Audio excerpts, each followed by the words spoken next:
Selamat pagi anak-anak, apa kabar? Hari ini kita masih dalam mata pelajaran sejarah kebudayaan Islam.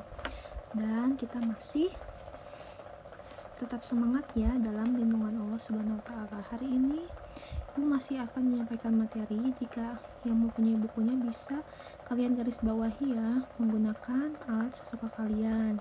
Pada halaman 7 ya. Ibu akan membahas tentang peristiwa fitnah pada masa pemerintahan Utsman bin Affan. Sebab-sebab terjadi peristiwa fitnah diantaranya sebagai berikut. Yang pertama, kebijakan Utsman bin Affan yang mengangkat kerabat-kerabatnya dari Bani Umayyah sebagai pejabat pemerintah yang menimbulkan rasa iri dari kaum muslimin. Nah, hal ini ternyata membuat rasa iri dari kaum muslimin. Mereka melihat bahwa Bani Umayyah memperoleh kedudukan yang tinggi dalam pemerintahan. Mereka juga memiliki hak-hak istimewa dan kekayaan yang berlimpah.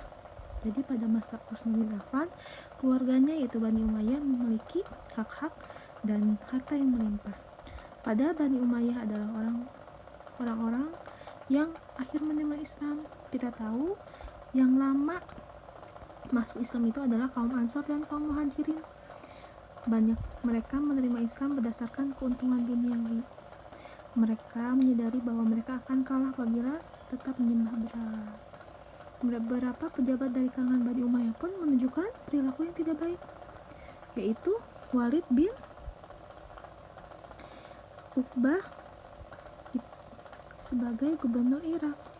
Ia datang ke masjid dalam keadaan mabuk. Pada tahun 30 Hijriah, Walid bin Uqbah menjatuhkan hukuman mati terhadap 3 pemuda yang membunuh Ibnu Haisumah al-Khuzai. Hukuman mati itu mengundang kemarahan Bani Azad, keluarga pemuda yang dihukum. Jadi yang pertama, kebijakan Utsman bin Affan pasti akan ada yang tidak menyukainya, diantaranya kaum muslimin. Karena kenapa? Keluarganya dijadikan Bani Umayyah itu, keluarganya itu dijadikan sebagai pejabat-pejabat. Hal ini pasti akan menimbulkan dengki atau iri. Dan juga ada salah satu kerabatnya, yaitu Walid bin Uqbah sebagai gubernur Irak yang tidak dapat mencontohkan kebaikan kepada kaum muslimin atau masyarakat Islam. Kedua, hilangnya pengaruh kaum Ansor Madinah Bani Hasyim juga menjadi sebab penting. Kedua golongan tersebut kehilangan hak-hak mereka. Hal ini membuat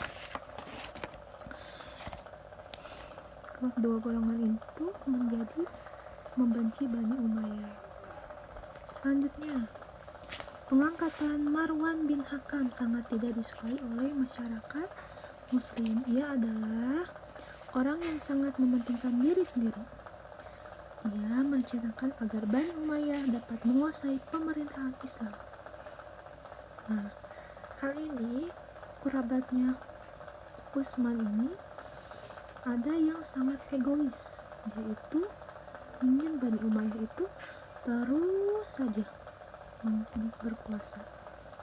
Masih ingatkah Marwan bin Hakam menjadi apa pada masa Utsman bin Affan? Selanjutnya, kesederhanaan dan kemurahan hati Utsman bin Affan menjadi penyebab bencana bagi dirinya. Ia terlalu mempercayai Marwan bin Hakam. Hal itu membuat keadaan pemerintahan makin buruk. Akibatnya banyak orang yang membuat kerusuhan di daerah. Hal ini menjadi titik sentral Marwan bin Hakam sebagai orang yang berpengaruh besar. Padahal kita tahu Utsman bin Affan adalah khalifahnya. Selanjutnya, pembuangan Abu Dzar al-Ghifari yang telah membangkitkan kemarahan kaum muslimin. Abu Dzar al-Ghifari adalah orang sangat soleh. Ia membela kepentingan rakyat kecil yang mendesak gubernur Suriah agar mewajibkan orang-orang kaya menyisihkan sebagian hartanya bagi kepentingan kaum muslimin. Akan tetapi Muawiyah bin Abu Sufyan malah melaporkannya sebagai penghasut kepada Utsman bin Affan. Akhirnya dia dibuang dan dikucilkan di Busara Badar. Padahal hal ini bisa kita contoh ya. Abu Dzar Al-Ghifari itu istilahnya pahlawan. Karena kenapa? Mengingatkan bahwa orang kaya itu harus menyisihkan sebagian hartanya, baik infak, sedekah, zakat. Selanjutnya, kaum munafik telah menyebarkan fitnah dan hasutan. Mereka dipimpin oleh Abdullah bin Sabah. Dia adalah seorang Yahudi yang berasal dari Yaman dan berpura-pura masuk Islam. Ia menghasut kaum muslimin agar memberontak kepada Allah. Nah, sedang keadaan krisis seperti ini, muncullah seorang kaum munafik yang bernama Abdullah bin Sabah. Ia berpura-pura masuk Islam, lalu menghasut kaum muslimin agar memberontak. Keadaan itu telah menyebabkan keadaan masyarakat muslim menjadi kacau. Di kota Kufah dan Basrah, rakyat menentang gubernur-gubernur yang diangkat oleh Utsman bin Affan. Di Mesir, Abdullah bin Sabah mendakwahkan hak Ali bin Abi Thalib yang sah untuk menjabat khalifah. Ia menyebarkan pemikiran Yahudi tentang Mesia. Abdullah bin Sabah menyatakan bahwa Ali bin Abi Thalib akan datang sebagai Al-Mahdi atau penyelamat dunia. Pemberontakan pertama pecah di Mesir. Mereka mengusir gubernur, kemudian sekitar 600 orang pemberontak datang ke Madinah. Dalam perjalanan, para pemberontak dari Kufah dan Basrah ikut bergabung. Mereka mengemukakan keluhan-keluhan terhadap Utsman bin Affan. Keluhan ini ditanggapi oleh Utsman bin Affan dengan mengangkat Muhammad bin Abu Bakar sebagai gubernur baru. Namun, para pemberontak itu kelihatannya tidak puas dan kembali ke daerah masing-masing. Akhirnya pada masa terakhir Utsman bin Affan, beginilah banyak sekali kerusuhan, kekacauan yang terjadi.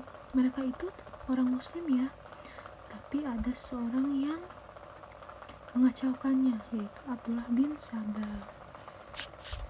Selanjutnya, wafat Utsman bin Affan. Setelah para pemberontak itu kembali ke daerah masing-masing, tampaknya permasalahan sudah selesai. Bahkan sebaliknya, malah mereka kembali ke Madinah. Ali bin Abi Thalib mencegah mereka untuk tidak melakukan keonaran. Keonaran itu kekacauan ya. Ali bin Abi Thalib menanyakan kepada mereka, mengapa kembali ke Madinah?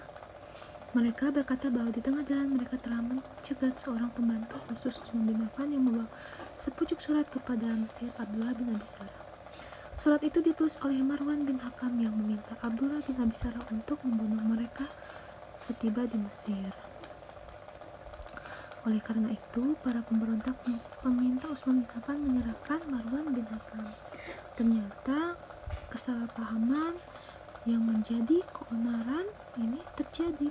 Padahal Utsman bin Affan tidak mau membunuh mereka setibanya di Mesir. Tuntutan para pemberontak tidak bisa dipenuhi oleh Utsman bin Affan. Mereka kemudian mengepung rumah khalifah pada saat yang berbahaya itu. Sahabat dan kerabat Utsman bin Affan telah meninggalkannya. Pada tanggal 17 Juni 656 Masehi, para pemberontak menyerbu rumah Utsman. Bahkan mereka membunuh Utsman bin Affan yang tengah membaca Al-Quran. Utsman bin Affan meninggal sebagai syahid pada usia 82 tahun. Pemerintah berlangsung selama 12 tahun. Nah, kisah ini kita bisa pelajari ya, bahwa ternyata kekhalifahan Utsman bin Affan berakhir buruk. Dia dibunuh oleh pemberontak Utsman bin Affan.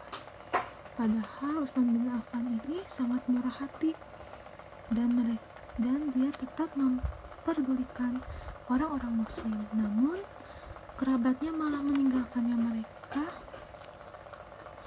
Lalu Utsman dibunuh dalam keadaan syahid, yaitu membaca Al-Quran. Sangat sedih peristiwa khalifah ketiga ini ya. Mudah-mudahan kita bisa ambil hikmahnya.